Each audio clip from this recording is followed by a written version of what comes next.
तो दोस्तों सबको जय माँ कामाख्या। अभी मेरे साथ माई जुड़ चुके हैं जो कि हैदराबाद से हैं, जिनका नाम राकेश बोनम जी स्वामी है। सही बोला नाम मैंने? हो, जय माई की। जय कामाख्या। तो पहले तो बताइए कि आप अम्बुबाची पे क्यों नहीं आए? पहले मैं तो तेलंगाने वाले, हम्म। मेरा नाम तेलंगाना में बहुत मशहूर है। मेरा नाम राकेश बोनम।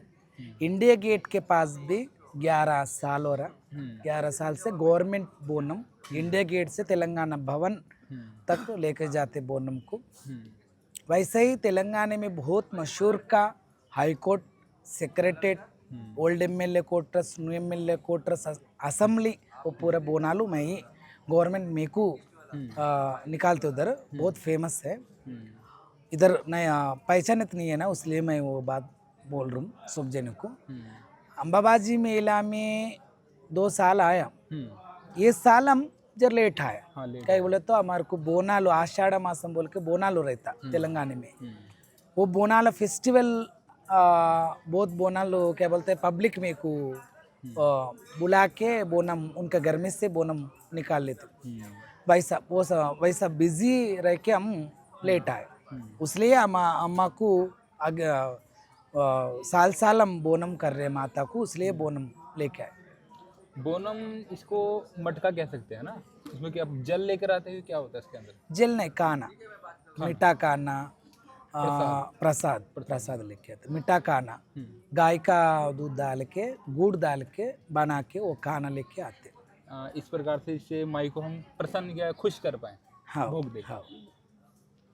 तो पहले आपकी जिंदगी एकदम भक्ति मार्ग में क्या आई? क्या माई ने ऐसी क्या लीला करी जो आप एकदम भक्ति मार्ग में आ गए? पहले छोटे जब से हम पढ़ाई हम्म। 9 तक पढ़ाई करें हम, हम्म। 9th क्लास जब तक पढ़ाई करें।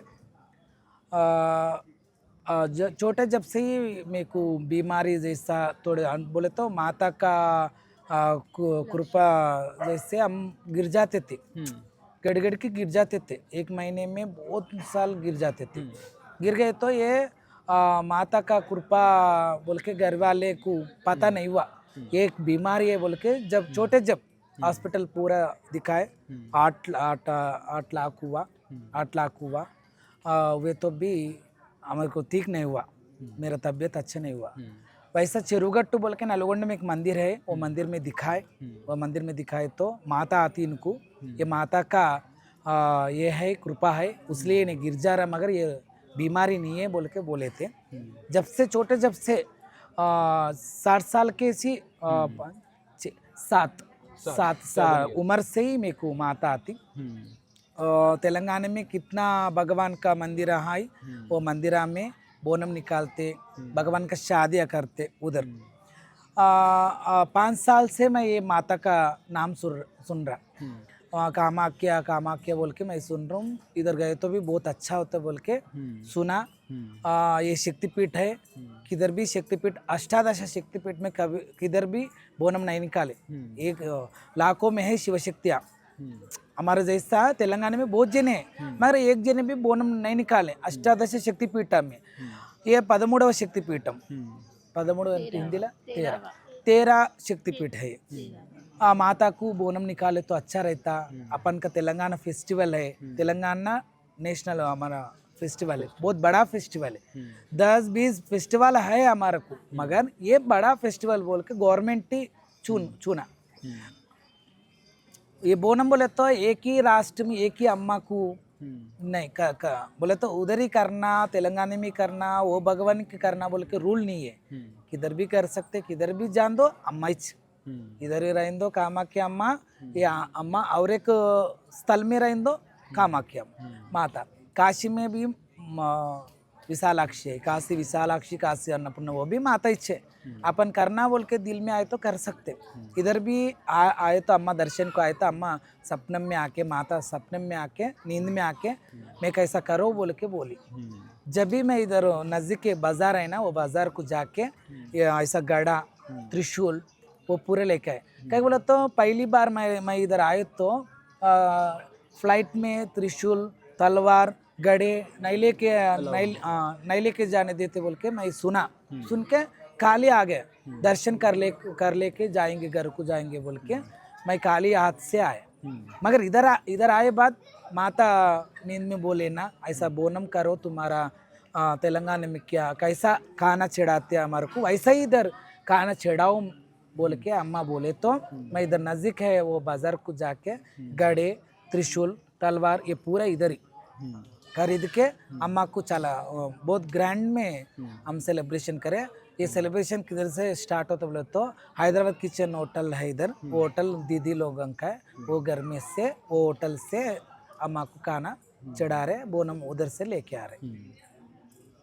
जैसे मैंने देखा जब आप नारियल की बलि दे रहे थे तो मैंने एक चीज़ नोटिस करी, एकदम आप एक रौद्र रूप जिसमें आप अपनी जीभ को बाहर निकाल लेते हो, फिर नारियल को काटते हो। मतलब जब आप उस चीज़ को करते हो तो उस टाइम बॉडी में ऐसा क्या फील होता है आपको? बोले तो जब सब जने देखते रहते, पब्लिक देखते रहते, बहुत नज़र आ जाते रहते। जब माँ कुछ भी 1000 जने, 2000 जने, नहीं तो 200 जने, 100 जने देखे तो वो पब्लिक में काला जादू करने वाले भी रहते। अच्छे जने कितने जने रहते, वो बुरे जने उसमें से 10 जने बुरा वाले रहते। वो बुरा वाले काला जादू का क्रिया मेरे ऊपर करते रहते उन लोग। बोनम गिर जाना, तो स्वामी को कुछ तो भी हो जाना, बोनम नीचे गिर गए तो माँ का काना नीचे गिर गए तो अपन को सर्वनाश, अपन को देखने वाले को भी अच्छा नहीं होता। इसलिए वो काला जादू का असर कब उन लोग काला जादू करने वाले, जादू वाले, नहीं तो अघोरी, नहीं तो नागा साधु, ऐसे थोड़े जने गिल्टी फीलिंग होके ऐसा देखे तो उन लोग जेलसी होता, वो जेलसी होके काला जादू का असर मेरे ऊपर कराए। तो जब अम्मा रहती ना, माता रहती ना, उधर उग्र रूप लेके क्या बोलते आँख को बहुत बड़ा कर दे के वो नारियल मारना, नींबू काटना, कद्दू को काट देना, वो पूरा गुड़ा जब करती रहती माता। और मैंने देखा जब आप उस क्या कहते हैं प्रतिक्रिया फिर क्रिया कहेंगे कर रहे तो आप इस रस्सी को हिलाते हो इस तरह से, इसको हिलाने का क्या अर्थ है, मतलब क्या चीज़ को ये दर्शाती है चीज़?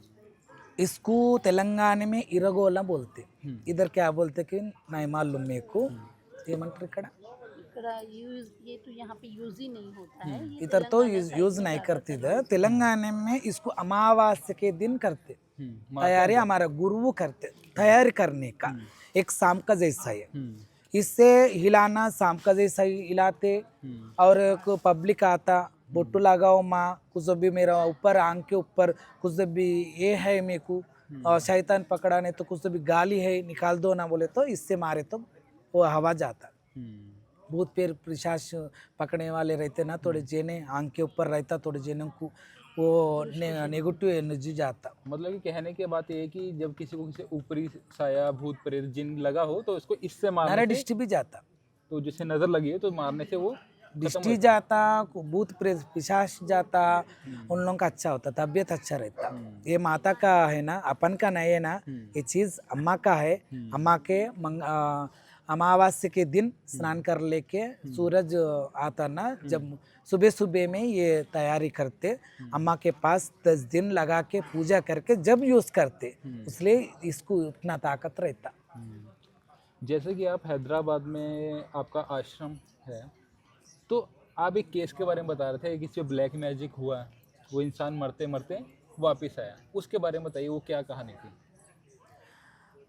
एक एक जने को काला जादू का असर होता, काला जादू उनका फोटो लेके उनका पुतला बना के एक पटम डाल के, वो पटम बोले तो मुग्गू, उसमें डाल रंगोली ऐसे रंगोली रंगोली कलर्स वो पूरा डाल के उसमें उनका नाम के ऊपर एक पुतला बना के, उनके नाम के ऊपर एक पुतला बना के वो रंगोली में लगा के, मुग्गू में लगा के काला जादू का असर करता। एक एक जने का जान जैसा होता, फिर जाके एक एक बार वापस आता। उसको माता का जपम करके, रुद्राक्ष से जपम करके, पूजा करके, माता का कटाक्ष लेके, वो पानी को जल, माता का जल है ना, इधर कामाख्या करें दो, काशी करें दो, अयोध्या करें दो, वो भगवान का जल लेके साधना करके उनका मुंह में डाले तो फिर वापस लौट के आता। पूरा मर गए वालों के रहते उन लोग नहीं आता, थोड़ा थोड़ा तो जिंदगी रहता उन लोग, क्या बोलते हैं पूरा मतलब जान थोड़ी सी रह जाती है। थोड़ी सी रहते ना उन लोगों को अपन बचा सकते। उसको रिकवर कर सकते हैं अरे उसकी जान कहाँ? को। तो जैसे आप कामाख्या में आए तो यहाँ पर आपको ऐसी क्या ऊर्जा महसूस हुई माँ की, उसके बारे में बताइए। मैंने आपकी बाकी वीडियोस भी देखी है जब आप हैदराबाद में जाते हो, और हैदराबाद में अलग अलग जैसे मंदिरों में जाते हो, वहाँ अलग अलग शक्तियों का एहसास होता है। तो यहाँ पर किस प्रकार की शक्ति का आपको एहसास हुआ? इधर योनि अवतार में माता है कामाख्या। कामाख्या मंदिर में त्रिशक्ति स्वरूप में माता दर्शन दे रही, लक्ष्मी सरस्वती पार्वती। दूसरे मंदिर में शक्ति कम है, उधर भी भगवान है उधर भी शक्ति है, मगर कामाख्या में बहुत बोले तो बहुत शक्ति है। साक्षात पार्वती देवी इधर है मंदिर में है। कहीं बोले तो वो महसूस हुआ मेरे को अंदर गए तो। और एक इधर जपम करे तो जपम वो रुद्राक्ष से जपम करे तो भी हम ये धरती से ऊपर से इतना हम ఏమంటారు గాలి లెక్కలే जैसे हवे में उठे जैसा हम जपम करे तो उठे जैसा माता वही उनका आके उनका सूरत मेरा सामने रख के मेरे से बात करे जैसा भी है मेरे को वो ऐसा सुबह इधर, इसलिए इधर बहुत शक्ति है। मैं काशी को गया, अयोध्या गया, सब गया, मगर इधर का शक्ति डिफरेंट है। इधर वामाचारम बोलते, वामाचारम में पंडित पूजे में किस बलिदान नहीं रहता, ब्राह्मण पूजे में। ये पूजे में इधर बकरी को और गाय को उन लोगों को भैंस को काटते इधर। इधर बहुत डिफरेंट पूजा है, डिफरेंट महसूस हुआ। अब ये 3 साल है ये बोनम निकालने का। हर एक साल निकालते बोनम तो ఇంకేమంటారు ఏమో చెప్పనీకి వస్తలేదు ఏం చెప్పాలి అంటే ప్రతి సంవత్సరం వచ్చి చేస్తే ఇట్లనే नहीं, 3 साल से लगातार ये आ रहे हैं और 3 साल से लगातार निकाल रहे हैं। आगे भी आएंगे और आगे भी ऐसे ही करेंगे। तो बहुत बहुत शुक्रिया कि आपने हमारे लिए कीमती समय निकाला। तो दोस्तों अभी इस वीडियो को हम यहाँ ही समाप्त करते हैं। तो सबको जय माई की, जय माँ कामाख्या। जय जय कामाख्या। लास्ट तुम्हारा लैंग्वेज में पूरा हम क्या क्या बोले क्या क्या समझ में आए, पूरे एक बार बोल दो उधर। तो दोस्तों माई जो हैं हैदराबाद से हैं, और बचपन में इनके साथ कुछ ऐसी घटनाएं हुई थी जो ये भक्ति मार्ग में आ गए। एक्चुअली इनको काफ़ी टाइम से बीमार थे और काफ़ी जगह डॉक्टर के पास लेकर गए पर आराम नहीं आया। फिर किसी व्यक्ति ने बोला कि वहाँ पर उस मंदिर में लेके जाइए और वहाँ पर दर्शन करवाइए। जब वहाँ पर दर्शन हुए तो माई की तबीयत दिन प्रतिदिन ठीक होते रही, और माई को भी एहसास हुआ कि कोई देवी शक्ति उनके साथ है जो इस चीज़ से उनकी रक्षा कर रही है। फिर हमारी बात हुई तो उन्होंने बताया कि यहाँ पर माँ कामाख्या में उनको एक ऐसी शक्ति का एहसास हुआ जो बाकी मंदिरों में नहीं मिली, क्योंकि यहाँ बहुत पावरफुल प्लेस है। क्योंकि पूरी दुनिया से, ऑल ऑफ वर्ल्ड से लोग यहाँ पर तांत्रिक, साधु, हर तरह के लोग आते हैं यहाँ सिद्धि प्राप्त करने के लिए। और हमारी दूसरी बात हुई थी कि लाइफ में इन्होंने एक केस के बारे में बताया था, किसी व्यक्ति को ब्लैक मैजिक हुआ था और वो मरने की कगार पे आ गया था। तो माई ने भगवान से प्रार्थना करी और जो उसकी क्रिया होती है, जो कि उन्होंने बताया जल छिड़का, नारियल तोड़ा, वो किया। और एक और टॉपिक, जब ये मटका इसको कहेंगे हमारी लैंग्वेज, इसको लेके जाते हैं और काफ़ी लोग जो होते हैं बुरी मतलब नीयत वाले भी होते हैं, कुछ काला जादू करके उसको गिराना चाहते हैं, क्योंकि ये गिर जाएगा तो खंडित हो जाएगा, माँ का परसुआ भोग उनको मिल नहीं पाएगा। तो और बहुत गलत भी एक होगा। तो इसलिए जब ऐसा उन पर कुछ अटैक या फिर कुछ होता है तो उनके ऑटोमेटिकली उनके अंदर से एक रौद्र रूप आता है, जिसमें उनकी आंखें बड़ी हो जाती हैं, जीभ बाहर आ जाती है। उस समय जो यहाँ के इनके आसपास के जो सेवक हैं इनको नारियल देते हैं और उसको बलि करते हैं, जिससे माँ का क्रोध शांत होता है और जो आसपास की नेगेटिविटी वो भी ख़त्म हो जाती है। कद्दू भी मारते और कद्दू को भी काटा जाता है, जिस प्रकार नींबू, कद्दू और नारियल, इस प्रकार से किया जाता है। तो अभी हम इस वीडियो को यहाँ समाप्त करेंगे। तो माई धन्यवाद, जय माई। बहुत बहुत धन्यवाद आपको। इस चैनल को भी प्लीज़ सब्सक्राइब करो। इधर असम में रहते भैया, ऐसे ही पहचानित हुआ मेरे को। मेरा बोनम कब स्टार्ट हुआ, कब ये गड़े मेरे सिर के ऊपर रखे, जब से मेरे पीछे ही छे।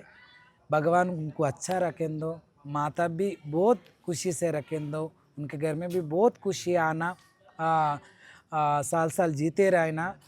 इनका यूट्यूब चैनल हमारा बात किसमें क्या चैनल में सुन रहे आप, वही चैनल को प्लीज़ सब्सक्राइब करो, लाइक करो, कमेंट करो, जय कामाख्या बोल के लिखो। तो बहुत दोस्तों बहुत धन्यवाद, शुक्रिया। ओम श्री मात्रे नमः। जय माँ कामाख्या माता की जय। ये हमारे दादा, इनका मैं तो यूट्यूब बहुत चैनल्स, मतलब यूट्यूब में बहुत वीडियोस देखती थी और ये बहुत सारे प्रसिद्ध है मतलब। और हमारे यहाँ पे इनको शिव शक्ति करके नाम देते हैं, शिव जी की आराधना करते हैं और इनके वजह से मतलब घरों में पूजा वगैरह होता है। और हमारे साइड में तेलंगाना में मल्लन्ना कल्याणम करके वो शिव जी की शादी वगैरह होते हैं, तो उनमें इनका बहुत बड़ा इम्पोर्टेंट रोल होता है और बहुत बड़ा ये मतलब ये करते हैं। और बहुत मतलब इनकी इतनी बड़ी फ़ैन थी कि मैं देखते ही रहती थी वीडियोस। और एक दिन अचानक अम्बुबासी मेला में इतने सारे लोग आए कि मैंने उनको देखा, उन सबको देखा और इनको याद किया कि ये नहीं आए, आने से हम मिल जाते थे। तो फिर एक दिन आज मैंने याद किया, उसके दूसरे दिन ही इनका यहाँ पे आना हुआ और इत्तेफाक की ये बात थी कि वो हमारे रेस्टोरेंट में ही गए और मतलब माता के लिए वो हम लोग इसमें खाना जो देते हैं वो मतलब एकदम पवित्र मान कर देते हैं, और उसको झूठा वगैरह नहीं करते हैं, तब का तब बनाते हैं और फिर उनको अर्पण करते हैं। तो उसके लिए दादा वहाँ से इतने लंबे मतलब आए थे, तो उनको यहाँ पे कुछ आइडिया नहीं था कि यहाँ पे क्या मिलेगा क्या नहीं मिलेगा, नए स्थान पर आए हैं, कैसा होगा क्या होगा, वो एक दुविधा में आए थे। बस दर्शन करेंगे सोचे थे, पर बस दर्शन के अलावा माँ ने उनको आज्ञा भी दे दी कि तुम यहाँ पे भी मुझे भोग बनाकर समर्पित कर दो। तो फिर उन्होंने सोचा कि मैं तो आ गया, पर यहाँ पे कोई पता नहीं, आता नहीं, किसी का कोई परिचय नहीं, मैं ना गैस है ना सिलेंडर है, मैं कैसे करूँगा क्या करूँगा। फिर वो दुविधा में आए थे, तो बनाने का विचार तो किया उन्होंने, पर कहाँ करूँ कैसे करूँ, एकदम शंका में थे। फिर माँ ने उनको हमारा मतलब इनके साथ में कोई आया था एक सदस्य, वो भाई गए वहाँ पे नाश्ता करने को, तो उन्होंने देखा कि ये हम भी तेलुगु है वो भी तेलुगु है, तेलंगाना से है। तो उन्होंने रिक्वेस्ट किया कि हम ऐसे आए हैं और माँ को भोग समर्पित करना चाहते हैं, आप हमारी मदद कर देंगे या फिर भोग बना कर दे देंगे। तो उन्होंने कहा कि मेरी बेबी भी इनकी बहुत बड़ी फ़ैन है, हम कर दे देंगे। तो उस दिन से हमारे यहाँ से भोग बन रहा है और ये दादा हमारे रेस्टोरेंट से भोग निकाल रहे हैं। भोग निकालने के बाद दादा को भी अच्छा है, हमें भी बहुत अच्छा लगा, हमारी भी तरक्की हो रही है, उनकी भी माँ आशीर्वाद उनको भी दिया हमको भी दिया। और बस माँ को हमारे तरफ से भोग चढ़ाने का हमको लक भी मिला दादा की वजह से। ये कुछ ऐसी लीला इनके साथ हुई थी, तो अभी 3 साल से दादा हमारे पास आ रहे हैं और इसी मतलब माँ के इसी भोग के वजह से हम दोनों का जो है भाई बहन का रिलेशन हो या भाई दीदी और भाई का रिलेशन हो, इस प्रकार हमारा रिलेशन, हाँ रिलेशन जॉइन मतलब हो गया है, एकदम ऐसे हो गया जैसे कि फैमिली मेंबर ऐसे हो गए हम। बस माँ की कृपा और उनकी दया। बहुत बहुत शुक्रिया है जो आपने अपना एक्सपीरियंस बताया। तो दोस्तों कमेंटों में जय माँ कामाख्या लिखना ना भूलिएगा। सबको जय माँ कामाख्या।